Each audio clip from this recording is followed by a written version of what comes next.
Hello बच्चों, आज हम लोग नैतिक शिक्षा में लेसन 2 मार्चिंग पार्ट का सेकंड पार्ट पढ़ेंगे, जिसके अंतर्गत हम लोग राष्ट्रध्वज व राष्ट्रगान के बारे में जानेंगे। राष्ट्रध्वज देश की स्वतंत्रता प्राप्ति से पूर्व इसे हमें अपना झंडा या राष्ट्रध्वज फहराने का अधिकार नहीं था। जब देश स्वतंत्र हुआ तब हमें यह अधिकार मिला कि हम अपने राष्ट्रध्वज को फहरा सकें। प्रत्येक देश की अपनी पहचान होती है। यही पहचान एक देश के नागरिकों को दूसरे देश के नागरिकों से अलग करती है। किसी भी देश या राष्ट्र की पहचान के लिए राष्ट्रीय प्रतीक होते हैं। किसी भी राष्ट्र का ध्वज उस देश के इतिहास, पहचान, संस्कृति, परंपरा एवं विशेषताओं का प्रतीक होता है। इसमें उस राष्ट्र के प्रति प्रेम एवं सेवा का भाव भी सम्मिलित होता है। प्रत्येक वर्ष राष्ट्रीय पर्व के रूप में हम लोग 15 अगस्त व 26 जनवरी पर राष्ट्रीय ध्वज फहराते हैं।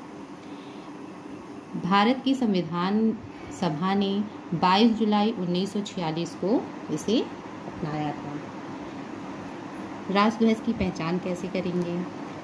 हमारे राष्ट्रध्वज में 3 रंगों की समान लंबाई और चौड़ाई की पट्टियाँ होती हैं। इनकी लंबाई और चौड़ाई 3:2 का होता है। राष्ट्रध्वज में 3 रंग होते हैं: केसरिया, सफ़ेद और हरा। केसरिया रंग त्याग और बलिदान का प्रतीक है। सफ़ेद रंग शांति का प्रतीक है। हरा रंग समृद्धि का प्रतीक है। ध्वज के बीच की सफ़ेद पट्टी पर गहरे नीले रंग का एक चक्र बना हुआ है। इस चक्र में 24 तीलियां हैं, जो 24 घंटे सदैव आगे बढ़ने की हमें प्रेरणा देती हैं। राष्ट्रध्वज फहराते समय निम्न बातों को ध्यान में रखना चाहिए। राष्ट्रध्वज नियत समय पर ही फहराया जाना चाहिए तथा सूर्यास्त के पूर्व उतार लेना चाहिए। राष्ट्रध्वज सदैव सीधा फहराना चाहिए। राष्ट्रध्वज शीघ्रता से चढ़ाना एवं धीरे धीरे नीचे उतारना चाहिए। ध्वज फहराते समय वहां उपस्थित समस्त व्यक्तियों को सावधान की मुद्रा में खड़े होना चाहिए। ध्वज धूमिल हो जाने पर या फट जाने पर उसे न तो इधर उधर फेंकें और न ही इसे फहराएं, बल्कि इसे सम्मानपूर्वक जमीन में दबा देना चाहिए। देश में राष्ट्रीय शोक के समय राष्ट्रध्वज नियमानुसार झुकाया जाना चाहिए। बच्चों, अब राष्ट्रगान के बारे में देखिए। राष्ट्रगान की रचना गुरुदेव रवींद्रनाथ टैगोर ने की थी। राष्ट्रगान राष्ट्र की एकता का प्रतीक है। राष्ट्रगान को 24 जनवरी 1950 को स्वीकार किया गया। राष्ट्रगान गाते समय निम्नलिखित बातों का ध्यान रखना चाहिए।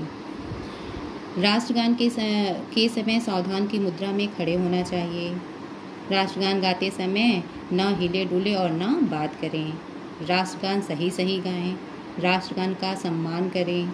राष्ट्रगान 52 सेकंड में पूरा होना चाहिए। तो बच्चों, आज हम लोगों ने जाना कि राष्ट्रध्वज और राष्ट्रगान के बारे में, जो हमारे देश का एक प्रतीक चिन्ह है। ठीक है, ओके।